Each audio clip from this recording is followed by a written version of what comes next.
تو اب 180-190 یونٹ والوں کا بھی 10-11 ہزار آیا کرے. تو وہ سبسڈی بھی عام لوگوں کے لیے، عام غریبوں کے لیے وہ ختم کر دی گئی ہے. یہ وعدے کیے گئے تھے الیکشن منشور کے دنوں میں، باقاعدہ نون لیگ کے منشور میں یہ لکھا ہوا تھا کہ 200 یونٹ تک ہم سبسڈی دیں گے، لیکن اب منشور اٹھا کر انہوں نے رتی کی ٹوکری میں پھینک دیا ہے. یہ تو 4 خبریں میں نے آپ کو بتا دی ہیں، اور اب 5ویں خبر کی طرف آ جائیں جو اصل خبر ہے. مریم نواز نے کہا ہے کہ ہم صحت کا، ہیلتھ کا ایک ایسا منصوبہ شروع کرنے والے ہیں جس سے آپ جہاں چاہیں مفت علاج کرا سکتے ہیں. ماشاءاللہ جی. اب یہ وہی منصوبہ ہے جو عمران خان صاحب کے صحت کارڈ والا ہے، ٹھیک ہے، اور ایک نئے نام سے جو ہے وہ شروع کرنا چاہتی ہیں. عمران خان صاحب کے صحت کارڈ کے منصوبے کے حوالے سے مریم نواز کی ایک آڈیو بھی جاری ہوئی تھی، لیک ہوئی تھی، آپ کو پتہ ہے، اور اس میں یہ کہا تھا کہ عمران خان صاحب کے پلے اور کچھ تو ہے نہیں، بس یہی ایک صحت کارڈ والا منصوبہ ہے. اور اس قسم کی باتیں کی گئی تھی کہ اس کا یہ نام بھی چھین لیں، یہ منصوبہ، یہ جو کریڈٹ ہے ان کا وہ بھی چھین لیا جائے. چنانچہ پنجاب میں تو انہوں نے یہ کر دیا، وہ ختم کر دیا نا، کیونکہ عمران خان صاحب کا نام اس سے زندہ رہے گا. کوئی بھی غریب کسی بھی ہاسپٹل میں جائے گا، سرکاری ہاسپٹل میں، تو ان کا علاج فری ہو جاتا تھا، اور یہ چیز ان سے گوارا نہیں ہوتی تھی. ہم اس وقت بھی یہی کہتے تھے کہ جناب آپ اپنے نام کے ساتھ بے شک یہ صحت کارڈ شروع کر دیں، لیکن غریبوں کا اس قسم کا استحصال نہ کریں. اس قسم کا استحصال غریبوں کا یہ درست طرز عمل نہیں ہے، لیکن یہ باز نہیں آئے. چنانچہ اس کے بعد آپ نے دیکھا کہ کئی قسم کے آپشنز پہ مریم نواز کی حکومت نے کام کیا اور کہا کہ جی ہسپتالوں میں ہم فلاں BHU یونٹ فری ہوں گے، فلاں BHU یونٹ جو ہے گھر گھر، ایک ایک گلی محلے میں ہم قائم کر دیں گے. پھر کہا گیا کہ ہم ایسا منصوبہ لا رہے ہیں کہ میڈیسنز آپ کے گھر کی دہلیز پہ آپ کو ملیں گی، دوائیاں مفت آپ کے گھر کی دہلیز پہ ملیں گی.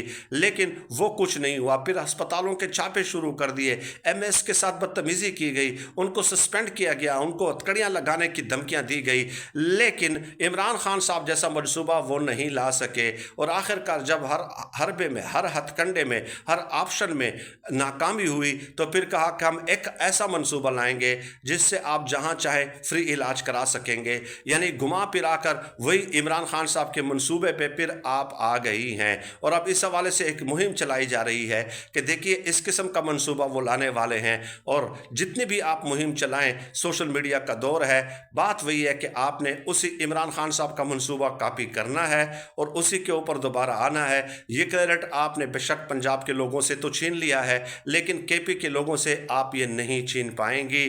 یہ کریڈٹ عمران خان صاحب کا رہے گا، شوکت خانم کا کریڈٹ عمران خان صاحب کا رہے گا، نمل یونیورسٹی کا کریڈٹ عمران خان صاحب کا رہے گا.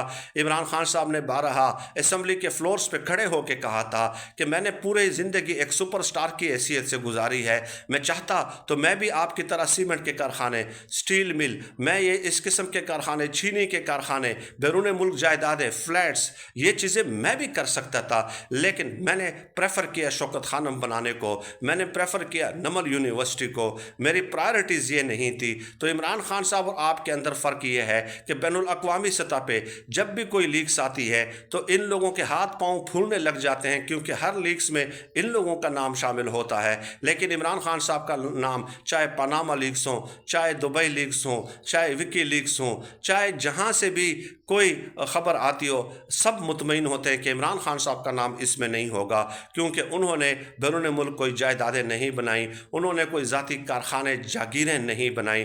یہی فرق ہے آپ لوگوں میں. آپ کو آخر کار عمران خان صاحب کے منصوبے کی یاد آ گئی، یہ آڈیو میں بھی آپ بتا چکی ہیں، اور اب یہ منصوبہ شروع کر کے آپ کو بھی عمران خان صاحب کے منصوبے کی ایک بار پھر یاد آ گئی ہے. تو اس لیے کہتے ہیں کہ جو عوام کی خدمت کرے گا وہ عوامی رہے گا، وہ فارم 45 کے ذریعے اقتدار میں آئے گا، اور جو عوام کی خدمت نہیں کرے گا وہ بیک ڈورز استعمال کرے گا. جیسے کہ آپ نے یہ گزارش کی کہ اقتدار میں آنے کا راستہ ہمیں بھی معلوم ہے، سر جھکا کر بوٹ پالش کرنے ہوتے ہیں. بہت شکریہ.